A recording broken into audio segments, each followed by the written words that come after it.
It's a new day dawning. The time is at hand where the glory of the Lord will be revealed to every man. Open the door. Open the door. Open the door. And let the King of Glory in. Open the door. Open the door. Open the door. And let the King of Glory in. Oh, let the King of Glory in. Open up the door starts right now. So fling wide, you heavenly gates. Prepare the way of the risen Lord. The Apostle John was on the island of Patmos. He was in prison for the testimony of Jesus Christ, and he heard a sound behind him. He said, "Behold, I looked, and there was a door standing open in heaven. And I heard a voice which was like a trumpet speaking with me, saying, 'Come up here, and I will show you the things which must take place.'" That's what we need, my friends. We need a heavenly perspective of the things that are going on in the world around us. Things that the Word of God foretold us would come to pass. Those things which must take place. Those things which are taking place even now. That is what this show is all about. Discussing the issues of the day. Discerning the times in which we live from a biblical perspective and worldview. Good afternoon, everybody. Welcome to this week's edition of Open Up the Doors. What you are about to hear is the fusion of heart, mind, and soul. And I am streaming live on Facebook Live. If you'd like to see what's going on behind the radio microphone at the radio station, you can go on over to my Open Up the Doors Facebook page at www.facebook.com/faithfm 91.7. If you've never liked my Open Up the Doors Facebook page, please like the page and become a part of the Open Up the Doors family, friends, and supporters all across the fruited plain. I've got listeners listening in from Arkansas and from Ohio and from California and from Florida and from who else knows where, but you know where you are. Hey, if you are on Facebook Live, when you join in, let me know where you're listening from. It'd be great to see where you're catching the show from.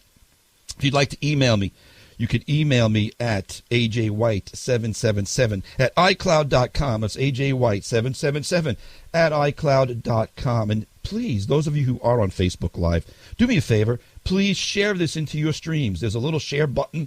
Usually it's on the lower left-hand corner of the Facebook video screen there.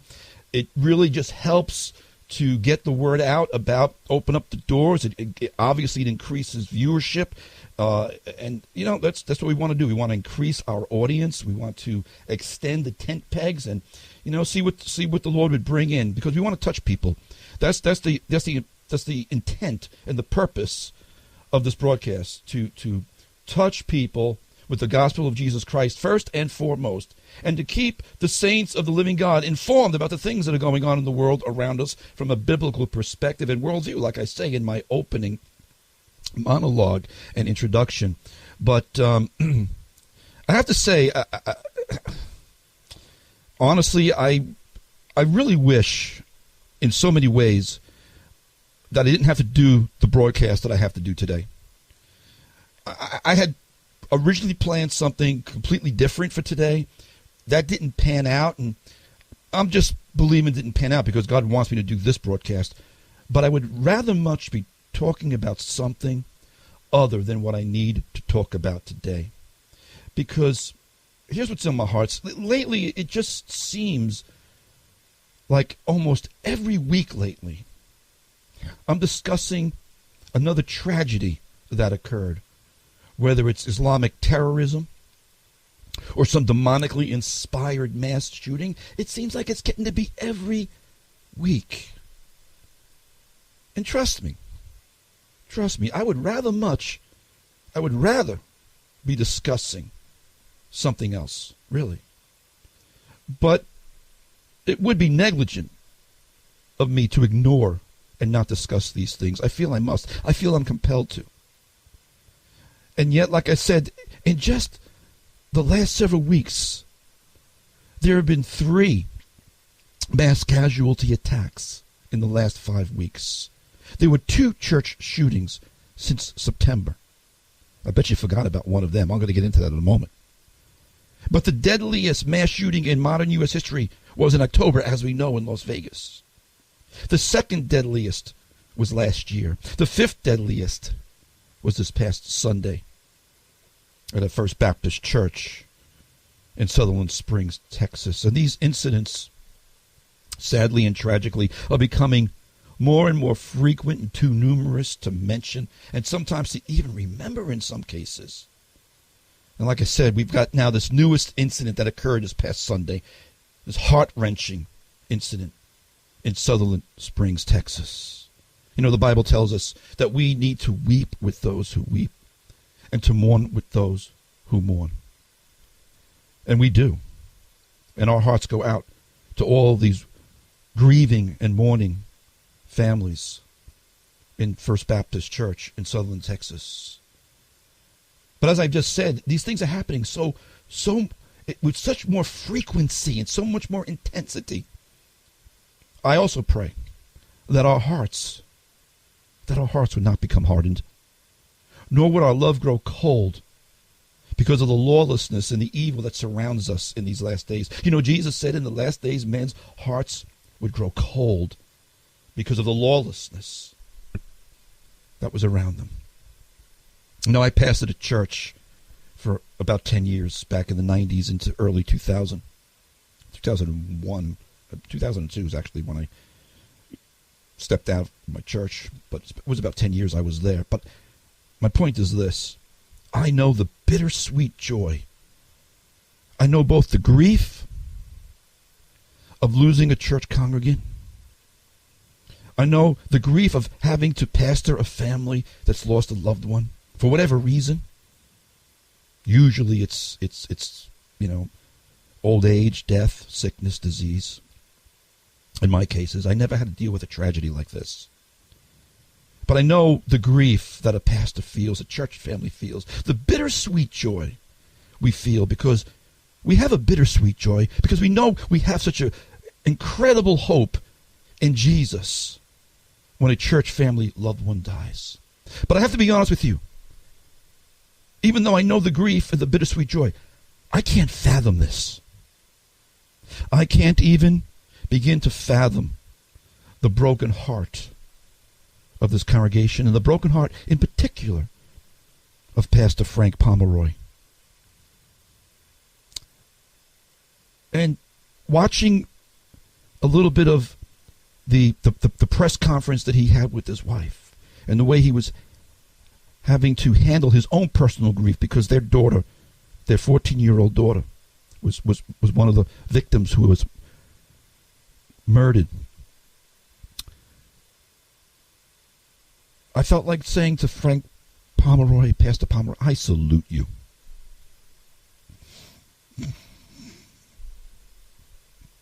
I salute you, sir. And may the strength and the grace and the fortitude to carry on in the midst of this, by the grace of God, be with you. I mourn with you and your church family. You know, Peter tells us, beloved, do not think it strange concerning the fiery trial, which is to try you, as though some strange thing happened to you. Although I do think it's a strange thing for someone to bust into a church and slaughter people. But hey, you know what? It's been happening all over the world. It's been happening all over the Mideast. It's been happening since the church began. But it's a strange thing to us because it hasn't been happening in America like it has in the rest of the world. But I'll get into that in a moment. But getting back to what Peter said, though some strange thing happened to you, but rejoice to the extent that you partake of Christ's sufferings, that when his glory is revealed, you may also be glad with exceeding joy. There is that exceeding joy in the midst of suffering that we can have because of our hope that is in Jesus Christ. Because Peter says, if you are reproached for the name of Christ, blessed are you, for the Spirit of glory and of God rest upon you. And my prayer for you, Pastor Frank Pomeroy, is that the Spirit of glory and of God would rest upon you as you rebuild your family, as you rebuild your church family, as you seek out God in these days ahead, that the Spirit of glory and of God would rest upon you.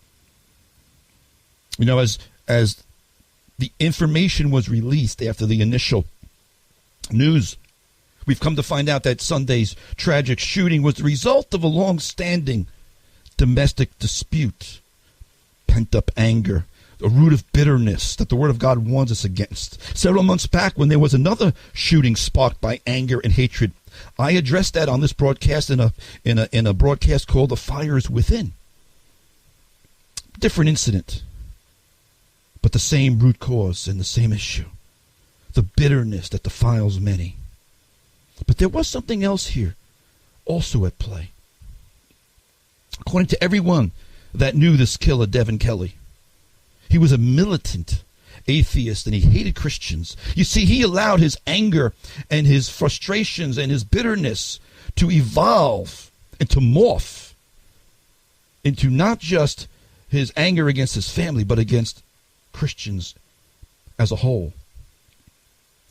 Now, those of you who regularly tune into this broadcast, you know that for years I've been warning that persecution is going to come to America. And even though the latest church shooting was essentially the result of a long-running domestic dispute, as I just said, it morphed into this hatred of Christians. And it's not an isolated incident, unfortunately, because they've been increasing. I mentioned a moment ago the Nashville shooting back in September. Do you remember that one? That one really flew under the radar. But do you remember that back in September 24th or 25th, I think it was, that there was a shooting at a church in Nashville where a woman was murdered and 7 other people, I think it was 7 other people. It was one woman was killed and 7 wounded. And I bet most of you don't remember that. You know what? I almost didn't remember that because the media didn't cover it much. The media at that time was too busy covering multi-million-dollar NFL players who were exercising their First Amendment rights and ignoring the plights of normal, everyday people. The media delights in covering miscreants exercising their First Amendment rights, but they don't want to talk about patriots exercising their Second Amendment rights. But how many of us forgot about that shooting in Nashville? And it's becoming so frequent that we are just forgetting about them. But 39-year-old Melanie Smith of Smyrna, Tennessee, I remember covering it a little bit. But she went to church on September 24th. She was murdered. There was, like I said, 7 others that were, wounded in that church shooting. Only in September. It seems like it was months and months and months ago, but it was only a month and a half ago. The shooter in that incident, a guy by the name of Emmanuel Sampson, bought his guns at a local retailer legally, his handguns, which means he passed a background check. The Metro Nashville Police investigators recovered 4 guns after that shooting in Nashville. But there was no media outcry. I can only speculate as to why there was no media outcry. Like I said, at that point, the media was really, really focusing on all the NFL players that were protesting and all the things that were going on in the NFL. But I think there might have been some other reasons they didn't cover the Nashville, Tennessee shooting either, because the shooter was an immigrant from Sudan. But maybe I shouldn't go there right now, because that's really not my point. Other than to say he bought his guns legally as a legal resident of the U.S. But now we've got this recent shooting in Sutherland, Texas. And it's been so well publicized that it really shows, I think, how churches are soft targets. I think we've known that, but there's a lot of lessons to come out of this shooting this past week. And I'm going to get into them as the show progresses, as the broadcast progresses. But one thing that's really been out there, and I want to dovetail this in with my warnings about persecution coming to the church, because this shooting shows how churches are soft targets, and Christians, really, they're sitting ducks in churches. Because you're sitting there worshiping God. You're not thinking about some maniac bursting in and shooting the place up. But back, I think it was last spring or last winter, I did a broadcast where I was sharing with you how ISIS in their magazine had put out a list of American churches that they said they were going to attack. I remember that broadcast, and I was saying, I hope the FBI is contacting these churches, because ISIS had put out in the public realm the churches that they were going to attack, the Christian churches in America. And I advocated for armed security back then. I had a meeting, which let me rewind the tape. I won't go down that digression right now. My point is simply this: we've got to revisit in our churches the idea that we've never really had to address in this country before, of armed security at our churches, of having a good game plan, a plan set in place with church leadership, with local police departments, with security for however you're able to do it in the church. And that could be an expense if you don't have anybody in the church that is qualified. And I'll qualify that statement a little bit later on. But my point is this: will this incident, because it's become so well publicized, will this incident become the template and the seed for future attacks? Has a Pandora's box been opened up? See, many of us don't think it will happen to us here. We all feel like that. You know, we're sitting in our church and wherever we live, and we say, oh, those things don't happen here. That happens in the city. That happens over there. That happens in the minis. And we all think that it won't happen to us here. But Sutherland Springs, Texas is about as not here can get. And it happened here. From everything I've read about Sutherland, Texas, it is a really small town. 400 people. We've got churches that are 10 times the size of that. Can't happen here. Not here. But it happened here. And if you're a church leader and you happen to be hearing this broadcast, I want to urge you, encourage you, as I did a year ago when ISIS put out the hit lists on the Christian churches. You really need to seriously think about security, armed security for your churches, because those are the days we're living in now. Terrible times have come in. And whether it's an ISIS attack, whether it's a family dispute, whether it's anarchists, whether it's Christian haters, all of these things are converging together, and we've got a right to defend ourselves. And even though this incident in Sutherland Springs was motivated by domestic family problems, I saw an interesting point that someone made. This guy knew where his in-laws lived. He didn't have to go to the church. The thought is he was having this dispute with his mother-in-law, and he went to his mother-in-law's church. She wasn't there last Sunday. But here's the thing: why I said this guy's hatred morphed into his militant atheism and his militant anger and angst against Christians, because he knew where his mother-in-law lived. He could have just went to her house. He could have easily went to her residence. See, his problem with them was not really the motive. It might have been a convenient excuse in his warped mind. I don't know. But his hatred for Christians was the motive, ultimately. He was just an angry man. I shouldn't say it that way. I'm sorry. He wasn't just an angry man. He wasn't just a mentally disturbed man. He was a God-hating, evil man that everyone who knew him said he was like that. His Facebook posts were anti-Christian. He was a militant atheist. And again, you're not really hearing that aspect of it so much from the media. But my friends, I'm going to go take a break in about 10 seconds here. But I want to leave you with this right now. Stick around. But evil is abounding. And you have a right to self-defense. And I'm going to talk about gun control in the second block and our rights to self-defense. But stick around. I'll be right back. Carry me to the cross. Cutlass, Carry Me to the Cross. And I dedicate that song to the folks in Sutherland Springs, Texas. Welcome back. Andy White here. You are listening to Open Up the Doors here on Faith FM, the fusion of heart, mind, and soul. And I want to continue with the things I was talking about, because I got a lot on my plate today that I need to get to. But I want to ask you a question. What does church shooter Dylan Roof, remember Dylan Roof? Dylan Roof's the kid that shot up the black church in Charleston, South Carolina a few months back. Actually, I think that was actually a year ago. Sorry. Like I said, they're starting to all merge together time-wise. But what does church shooter Dylan Roof and church shooter Devin Patrick from this past shooting this week both have in common? Neither one would have passed the background checks already existing and in place if the government that the anti-Second Amendment gun grabbers put so much hope and trust in had done their job. I want you to let that sink in, because it is without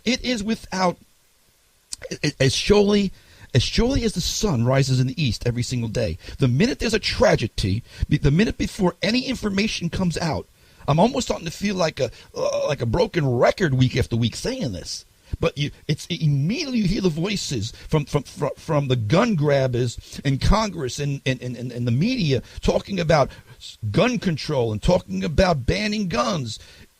And we've got some interesting facts to bring forth here this week on Open Up the Doors, because every single solitary gun law and gun control thing that they talk about already exists. Neither Dylan Roof nor Devin Kelly would have passed the background checks already existing if the government had done their job. In Dylan Roof's case, the FBI admitted their failure in their collection of their database records back in 2015. FBI Director James Comey said that Dylan Roof, quote, was able to purchase the gun used in the attack only because of lapses in the FBI's background check system. Not because of lack of laws, not because of lack of regulations, but because of the FBI's failure. And now, this past week, in Devin Kelly's case, the Air Force admits it failed to report Devin Kelly's previous assault conviction. This guy was a real nut job. He assaulted his wife. He purposely, and he admitted in court, he purposefully smashed his little son's skull. He was in a military prison for a year.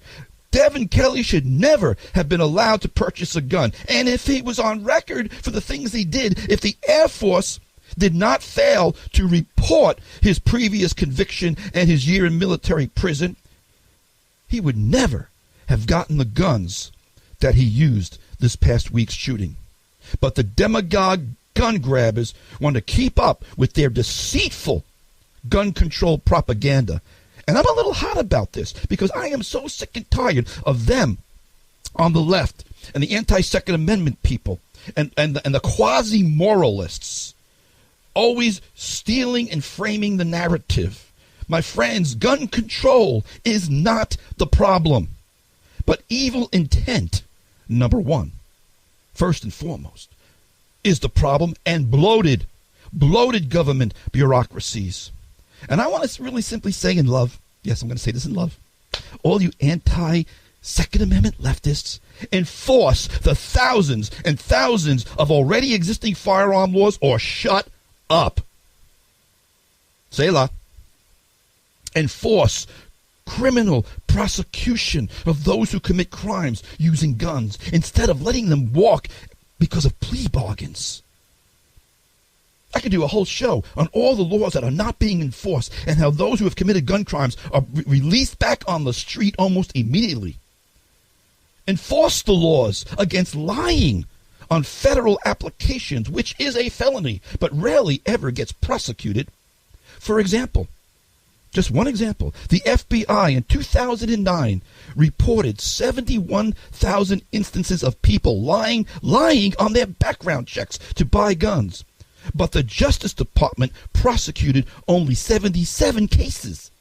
Now, let me do that math again. 71,000 people were caught lying on their background checks. But the Obama administration's DOJ under Eric Holder, remember him? They only prosecuted less than 1%, a fraction of 1%. Yes, that was Eric Holder's DOJ. More on him in a moment. Back in 2013, during the National Rifle Association's meeting with then Vice President Joe Biden and the White House Gun Violence Task Force, the vice president said the Obama administration, quote, does not have the time to fully enforce existing gun laws. These are the same people that are constantly haranguing us about gun control. Jim Baker, the NRA representative at that conference, was present at the meeting, and he recorded Joe Biden's. This is a quote from Joe Biden. And to your point, Mr. Baker, regarding the lack of prosecutions on lying on Form 4473S, we simply don't have the time or the manpower to prosecute everybody who lies on a form that checks the wrong box, that answers a question inaccurately. For the record, submitting false information on ATF Form 4473, which is required and necessary for a background check to obtain a firearm, is a felony punishable up by 10 years in prison, but it never gets prosecuted, or very, very, very, very few times. I'll say it again. To the lying, demagoguing propagandists on the left and in the mainstream media, we have enough gun control laws. Enforce the laws that exist or shut up. Or let me quote Barack Obama when he was running for president in 2007. In 2007, candidate Barack Obama said, quote, we know what we need to do. We've got to enforce the gun laws that are on the books. Wow. Remarkable, isn't it? But his Justice Department never did. In fact, let's get to that right now for just a mere moment. His Justice Department, Eric Holder, Attorney General. Does anybody remember Fast and Furious? It's another thing the media very, very rarely, if ever, covered. Fast and Furious was a government program. Government malfeasance at its finest. Or worst, obviously. Fast and Furious. The 2010 killing of border agent Brian Terry exposed the Fast and Furious operation in which agents from the Bureau of Alcohol, Tobacco, and Firearms and Explosives, the ATF for short, the government allowed criminals to buy guns with the intention of tracking the weapons. But you know how competent our government is. The ATF, the government, the FBI, the CIA, they lost track of the guns, including 2 that were found at the scene of Border Agent Terry's death. That's right, folks. Let this sink in. The U.S. government purposely and knowingly broke federal gun and control laws and allowed guns, like hundreds of AR-15s, to be sold to known criminals. I'll say it again, real slow, so it sinks in. The Justice Department, under former Attorney General Eric Holder, allowed guns to end up in the hands of criminals. And former Attorney General Eric Holder was held in contempt.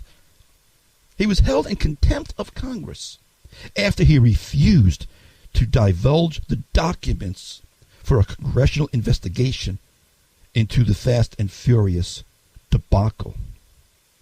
You know, the other day I was in a discussion. All right, it was more of a debate. But I was in a debate with someone advocating, this other person was advocating for the banning of AR-15s. And he said if they weren't available, where could criminals get them from? Well, how's about their own government? Because that's exactly what happened. Oh, it doesn't stop there. Did you know? I bet you didn't. Did you know? Remember the terrorist attacks in Paris on Friday the 13th? November 13th. That's almost exactly 2 years ago, come to think of it. Today's the 9th. Remember the Bataclan concert hall? The Bataclan concert hall shootings that left 130 people dead? Did you know that one of the guns found from that November 13, 2015 Paris terrorist attack came from Phoenix, Arizona?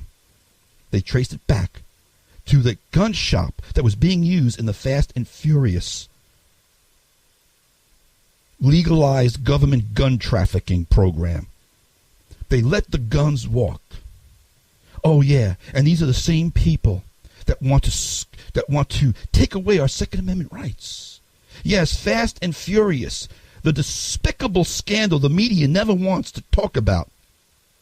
And while the misguided, and they are, a lot of them are misguided. A lot of them I think are diabolical, but a lot of the misguided gun grabbers are demanding the government to take away our rights. That same government that was allowing hardcore criminals to buy guns in an ill-conceived sting operation where the only people that get stung were innocent victims.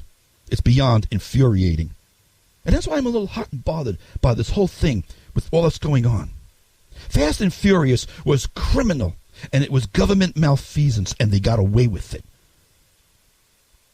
So, please, those of you on the left, my liberal friends, please spare me your sanctimonious gun control conversation. I mean, this past week, they were like parrots. I mean, no kidding. All I heard every time I turned on the TV or the radio was some talking point over and over that we need, quote unquote, sensible gun control laws. Sensible gun control isn't the problem, folks. Common sense idiot control is. Sensible gun control. That's the new shibboleth mantra of the gun grabbers.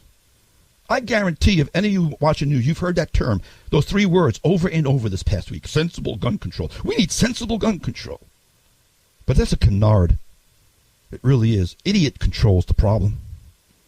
Sutherland Springs shooter Devin Kelly in 2014, as I said a moment ago, received a bad conduct discharge from the Air Force. And the Air Force was supposed to notify the FBI of his domestic violence conviction. And according to Don Christensen, who at the time was the Air Force's top prosecutor, Kelly should have been barred from buying the weapons used in last Sunday's shooting. And this past Monday, just 3 days ago, the Air Force acknowledged that it failed to flag Kelly as banned from buying firearms. The Air Force, of course, now has said it's launched a review of how the service handled Kelly's criminal records. I'll restate it again. If the government had done the job of enforcing existing laws that the gun grabbers insist is theirs to do, neither Dylan Roof nor Devin Kelly would have had any type of gun. The shooter in Nashville, Tennessee used handguns. Dylan Roof used handguns. This past week it was an AR-15. Of course, the gun grabbers always go after the AR-15s because they look so nasty and they don't even know what they're talking about. But I'm going to say it again, this latest incident in Sutherland Springs, Texas, if we would look at it honestly, it ought to teach us some lessons.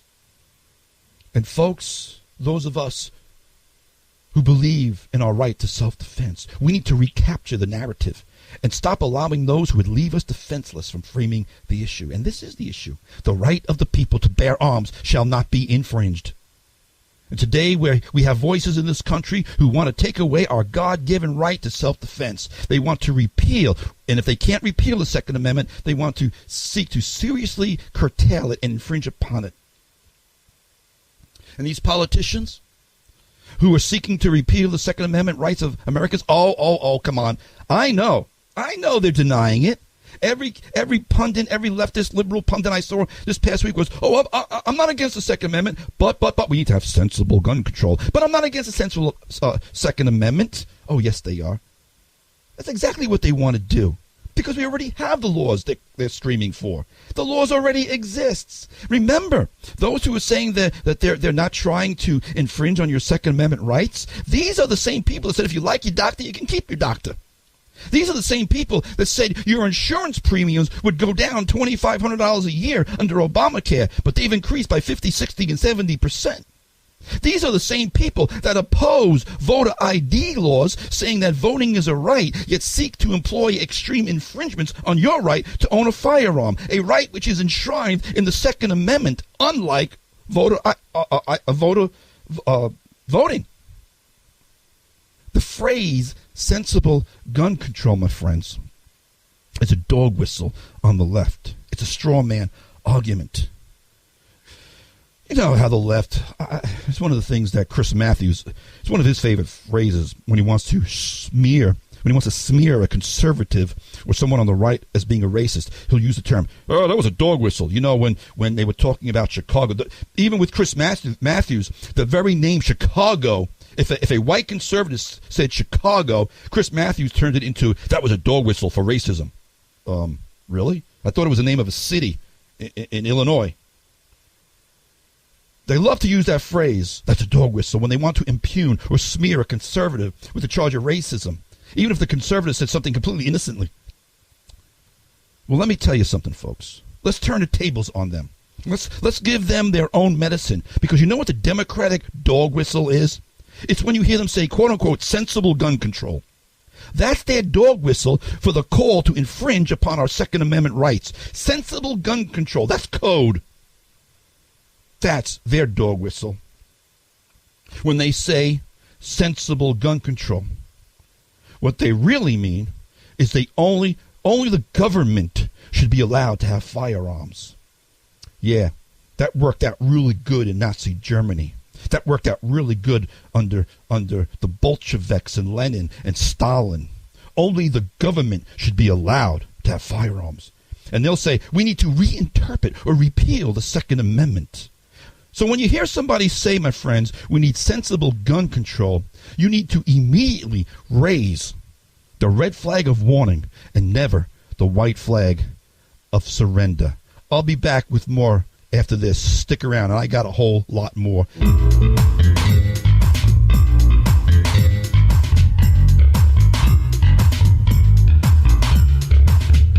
fusion of heart, mind, and soul. This is Open Up the Doors with Andy White here on Faith FM, WEGB 90.7, 93.3 in FD, and WEGQ 91.7 in Quad. Thanks for tuning in to this week's edition of Open Up the Doors, the fusion of heart, mind, and soul.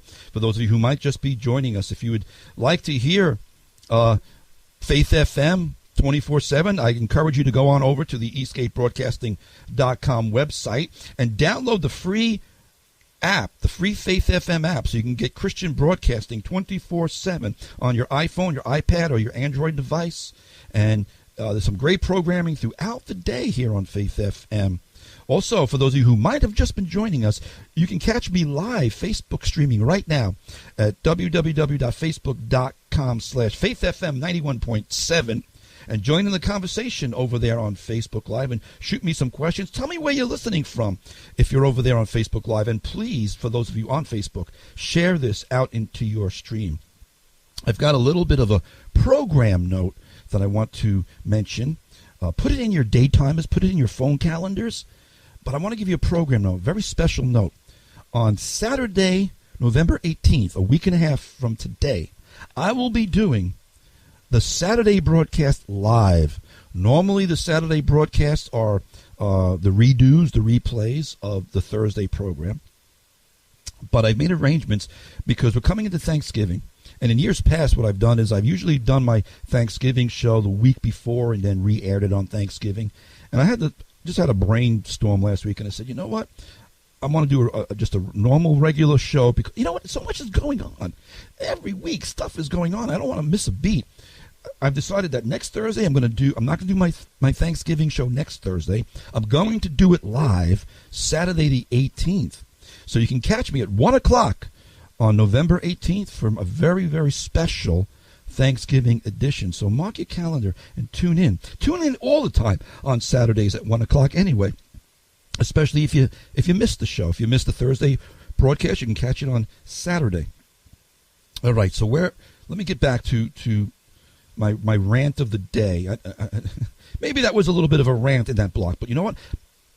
I think we've got to take this bull by the horns, because if we don't stand up and speak, we're going to lose our rights. You know, the right of the people to bear arms shall not be infringed. And the moment the government seeks to disarm its citizens and confiscate its firearms, it's the same moment every other individual natural right is going to be threatened and up for grabs. And that's what the leftists and the gun grabbers love to do. They love to demonize firearms. And demonization of firearms takes place in societies that let go of personal responsibility. The Second Amendment. Banning guns, my friends, is not a solution. I even hear that from Christians. It's called the Bill of Rights. The Bill of Rights. The Second Amendment is enshrined in the Bill of Rights. It wasn't just an add-on to explain policy. The Second Amendment, you know, those first 10 amendments, it's called the Bill of Rights. They're natural God-given rights. The Second Amendment does not give us our right to bear arms. God gives us that right. The Second Amendment is there to protect that right from being infringed upon by the government. Although they have already succeeded in doing a lot of infringing, quite honestly, especially if you happen to live in New York, but I won't go down that bunny trail. But repealing the Second Amendment will not take away our natural right of self-defense. It will only lead, God forbid, to another civil war or another revolution if they even try to actually implement it. I hope they don't, because well, excuse my French. I won't say it that way. Never mind. I'm on the air. I won't even say even a slightly uncouth word out of context. But you know, the gun grabbers and the guy I was debating the other day, they're calling for gun buyback programs and confiscation like they did in Australia. They want everyone to you know, they want the government to at least ban AR-15s, as though that's going to solve the lawlessness of the wicked. But you're not going to be able to banish guns, my friend. You're not going to be able to banish guns in this country, even if you tried. And I suggest you don't try, because millions of them are already in existence. They're not going to magically disappear. And pretty soon you're going to find out that those with evil intent are filling up their armories, making AR-15s using 3D printers. It's already beginning. That's going to open up a whole another can of worms when gun makers and private citizens start making their own guns with 3D printers, and they're already beginning to. Banning guns is not the solution. Enforcing gun laws is. You use a gun in a crime. You lock them up and throw away the key. You kill somebody. You commit a murder. The Bible says, "Whosoever sheddeth man's blood, by man shall his blood be shed." The New Testament says that the government authorities do not bear the sword in vain, but bear the sword in order to bring revenge on those who are evildoers. Oh, I am pro-capital punishment because I am pro-life. But that's another topic for another day. But I want to tell you something, my friends. It's not the Bill of Needs. It's the Bill of Rights. Somebody says, why do you need that gun? Irrelevant. I hope I never need my fire extinguisher either, but I've got one. I've got one with the hope that I never need it. I pray I never need to use my firearm against another human being, just as I hope I never need to use my fire extinguisher either. Ban guns, confiscate guns. We need the leftists. I heard this phrase all week long. We need to have a conversation about gun control. My friends, we already had the conversation. It's called the Federalist Papers. Go and read them. The conversation was finished and was enshrined in the Bill of Rights under the Second Amendment. Have the government confiscate and come take away your guns? Well, the British tried that. They got a revolution. The Germans did that. They got a Holocaust. Selah. I only got a few minutes left, but I want to talk about somebody who is a hero. I want to talk about somebody who legally bought his guns. In fact, he's an NRA instructor. This is the guy we need to be. But before I tell you about this guy, Stephen Williford, when I read his story, there was a couple of scriptures that the Lord immediately brought to my mind from the Psalms, from David, the sweet psalmist of Israel, where David said, "Blessed be the Lord my rock, who trains my hands for war and my fingers for battle." Psalm 144:1. Yeah. It is God who strengthens me so that I can bend a bow of bronze. Stephen Williford, this guy. Be this guy. Because the government failed, as I shared in the last block, miserably, and will always fail miserably. But a good guy with the very gun that the gun grabbers want to ban, a good guy, a law-abiding AR-15 owner, and there are millions of them, by the way. A law-abiding AR-15 owner, minding his own business in his house, exercising his Second Amendment rights. He was the one who stopped the bad guy with the gun last week from inflicting even more harm than he did. And yeah, Devin Kelley inflicted a lot of harm. But it could have been worse had it not been for Stephen Williford, a plumber with a rifle, a plumber with an AR-15 who knew how to use it. According to the local police department, a guy's named Freeman Martin, he said, quote, Mr. Williford grabbed his rifle and engaged the suspect as he left the church. You see, Stephen Williford's daughter had come in to say, Dad, there's a shooting at the First Baptist Church just down the street. I think it was practically across the street from his house. And he heard the pop, pop, pop, pop. He grabbed his gun and he ran out the door to engage this other guy, the killer, with his AR-15. Williford and another guy jumped in the pickup truck. And by the way, when Stephen Williford started to shoot at the guy, he dropped his gun and fled in his car. That was the moment the massacre ended for those in the church. When this coward, this demon-possessed coward, who wanted to shoot Christians like sitting ducks, the minute he was confronted, he dropped his gun and he took off and fled. Williford managed to get 2 shots off and hit him. Didn't kill him. Apparently Kelley killed himself before the cops got there. Folks, it's not the government's responsibility to provide for nor protect for my family. It is my God-given responsibility to provide for and protect both me and my family. And there is nothing about Christianity that requires me to allow someone to kill my family or my neighbors for that matter.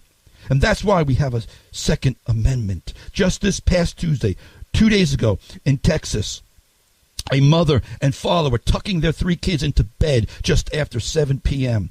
when they heard a loud bang at their front door. The family's home was in Fort Worth, Texas. This is fresh off the press. Their home is in Fort Worth, Texas. It's in a wooded area at the end of a dirt road, several hundred yards long. Turns out the bang on the door was an intruder kicking the door in. Police said the father grabbed a rifle and called 911. The intruder began to threaten the family and begin to stab them. The father shot him dead. He fired 1 round from the rifle, killing the intruder. It says in the law of God, in Exodus, because God established, here's where we get our natural rights from. Here's where we get our Second Amendment right from, for those of you who want to know. The law of God established for the nation of Israel. He provided for family defense by stating that if a thief is killed during a nighttime theft, the homeowner is not liable for his death. It's right there in Exodus 22. If a thief is found breaking in and he is struck so that he dies, there shall be no guilt for his bloodshed. We have a natural right, my friends, a God-given right to defend ourselves. And we have a responsibility to protect others when we can, because the second commandment is you shall love your neighbor as yourself. Contrary to the false belief of the leftists and the statists. I am the first responder to defend and protect my family. You are the first responder to protect you and your family and your neighbors, not the government. Oh, I will thank the police when they arrive, trust me. But I'm not going to wait around for them in the meantime.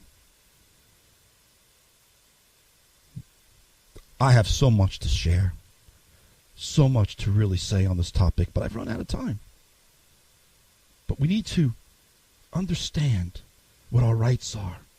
And we need to understand our God-given rights. And we need to protect them. And we need to stand up against the propaganda and the demagoguery that's coming from the left, because they are trying to disarm us. And they are trying to leave us defenseless in the wake of these attacks. Jesus told his disciples, I wanted to get into this a little bit more today, but I'm running out of time. I got like 30 seconds left. Jesus did not prohibit his disciples. So many have a misunderstanding of what Jesus taught. But Jesus did not prohibit his disciples from protecting themselves. In Luke 22:36, Jesus said, "Let him who has no sword sell his robe and buy one." Go and do likewise is my advice to you. I gotta go, folks. God bless you. Thanks for tuning in. Man, this hour went fast. Join me again, same time next week. Some great Christian programming coming up. So keep it right here on Faith FM.